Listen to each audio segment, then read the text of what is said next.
Nataka nikuonyeshe aina ya maombi ambayo ni hatari sana kuyaomba kwenye maisha yako, ila pia hapo hapo kuna upande mwingine ni maombi mazuri sana kuyaomba kwenye maisha yako kama unahitaji kujibiwa kwa haraka.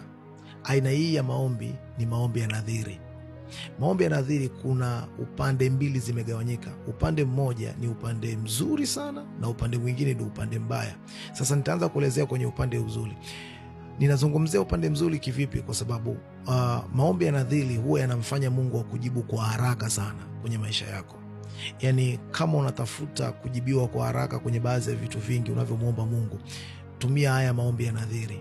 Kwa sababu moja, Mungu anachokiangalia, anaangalia faida, na yeye pia atapata nini kwenye kile atakachokupa. Watu wengi wanapotaka jambo fulani huwa wanapendaga kujiangalia wao peke yao, lakini maombi ya nadhiri hayakufanyi ujiangalie wewe peke yako, yanakufanya wewe ufaidike na Mungu pia afaidike. Na ndio maana inamfanyaga Mungu ayajibu maombi haya kwa haraka sana, kwa sababu anaamini na yeye kuna kitu atakipata kupitia majibu atakayokupa. Sasa wengi huwa wanayatumia haya maombi kuomba wakiwa wanahitaji majibu kwa haraka sana, na ndio maana akasema haya maombi ni maombi mazuri sana kama ukiyatumia kwa usahihi. Sasa ngoja nikuonyeshe upande mbaya wa haya maombi, na ndio maana akasema hivi, haya ni maombi ambayo kama usipoyatumia vizuri yanaweza kafanyika kuwa ni laana kwenye maisha yako. Narudia tena, haya ni maombi ambayo kama usipoyatumia vizuri yanaweza kafanyika kuwa laana kwenye maisha yako. Laana kivipi?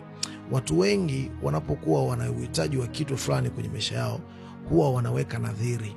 Huwa wanamwambia Mungu, utakaponipa ndoa basi nitafanya kitu fulani kwako, utakaponipa mtoto nitafanya kitu fulani kwako, utakaponipa kazi nitafanya kitu fulani kwako.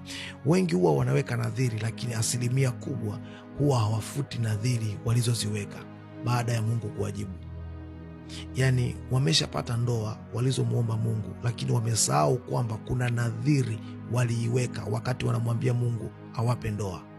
Wanasahau ya kwamba kuna nadhiri waliiweka wakati wanamwambia Mungu awape kazi. Sasa kushindwa kufuta nadhiri kuna uwezo mkubwa sana wa kukutengenezea laana ama magumu kupitia kwenye maisha yako. Na wakati mwingine unaweza ukahisi ya kwamba umerogwa, unaweza ukahisi kwamba kuna mtu akupendi amekwendea kwa mganga, lakini no, nadhiri ni kitu hatari sana. Na ndio maana inashauriwa kama haupo tayari kufuta nadhiri utakazoziweka, mara 100 ni kushauri usiombe haya maombi. Lakini kama unaweza kufuta nadhiri, omba haya maombi na itakusaidia. I remember kwenye Biblia kuna mtu alikuwa anaitwa Ana. Ana aliweka nadhiri